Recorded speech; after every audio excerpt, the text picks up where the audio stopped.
Aí a gente volta um pouquinho na igreja de Antioquia, quando o Paulo faz algo assim, precipitado, irresponsável. Irresponsável. E eu acho que é uma lição boa para ilustrar isso aí. Porque a questão não é estar certo. A questão é como você defende a verdade. Está cheio de gente no umbral mais profundo que foi para lá defendendo a verdade da maneira errada. Então o que ele faz? Ele expõe Simão Pedro em público. Veja, nós não estamos falando aqui de um Paulo inexperiente. Nós estamos falando aqui de um Paulo já no auge da ação. Ele desautoriza Simão. Ele é agressivo. Simão errou. E aí fica uma situação difícil. Uma situação que a gente não conhece, mas vamos tentar imaginar, né? Tem uma polarização na igreja. Aí ficam de um lado defendendo um, do outro defendendo. Uns defendendo Paulo, outros defendendo Pedro. E aí, nesse momento, que o Emmanuel diz assim, um momento grave para o cristianismo que passou despercebido, porque ali o cristianismo já se dividir na origem,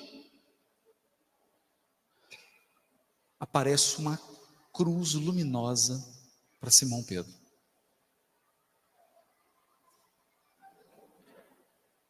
E aí você entende por que Simão foi escolhido para ser o líder.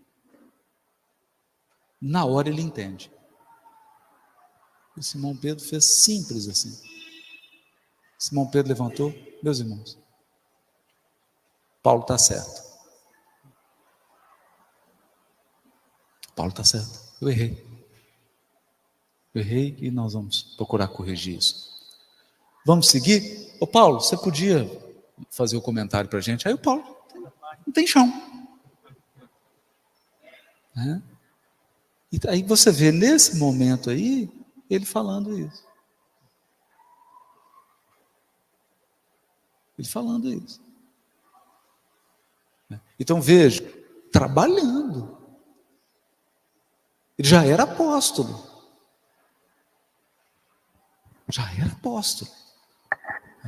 E, bom, a coisa que eu tenho mais medo na minha encarnação é comprometer essa e as próximas duas, não é com os meus vícios, com as minhas imperfeições, não.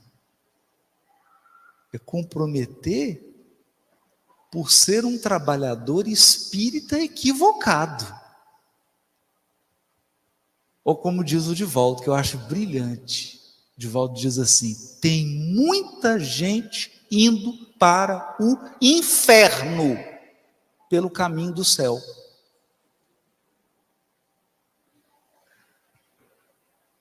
A pessoa está no caminho, você está no trabalho espírita e está indo para o inferno. Porque ela está comprometendo 5 encarnações com o trabalho espírita dela. Isso é muito lindo, né? Então ele falou, silencia. Porque o Paulo era um negócio meio estupincudo. Era muito passional, né? E aí a gente vê essa declaração. Não é uma coisa de humildade, sabe? Não. Ele compreendeu que ele estava ali segurado mesmo, ele precisou 3 para segurar. Era Jesus no meio, Abigail de um lado e o Estevão do outro. Para segurar esse corcel do cristianismo, né? Para domar esse cavalo bravo do cristianismo. Bonito isso. Eu acho essa cena, né, é marcante, né? No meu caso particular, eu o encontrei nas dores. Eu acho que essa é uma característica dos espíritos mais intelectualizados. Eu acho que depois de muitas experiências, tendo um contato intelectual com o Cristo, eu verdadeiramente começo a